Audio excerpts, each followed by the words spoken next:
If you had advice, because you've done this successfully, you built a recruiting practice from scratch. What are the top recommendations or just tips or just push us in the right direction? If we want to start from scratch or we want that 98% retention rate, what would you suggest? How do we do that? Yeah, I think number one is ensure that the people you surround yourself with align with the overall goal of what you're trying to accomplish. If you want a collaborative, engaged staff, you need to find people who also have that vision and share that vision with you. It's critical. It's number one. So number two, don't dictate. You can share the structure or give some guidance, but if your staff says, hey, we think this is the tool we need to be using to be successful, use that. Let them make those types of choices.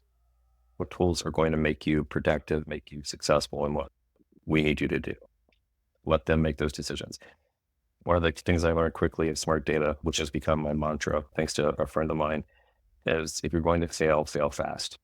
Make sure it's a quick failure and learn from it and move on. Don't let it hold you down and bring you down.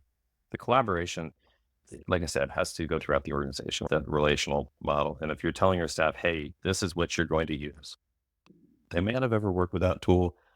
They may have worked with something better. And if you're not willing to hear them out, and if you're not willing to at least try and give them an opportunity to say, yeah, like this is going to work better, you're going to have issues.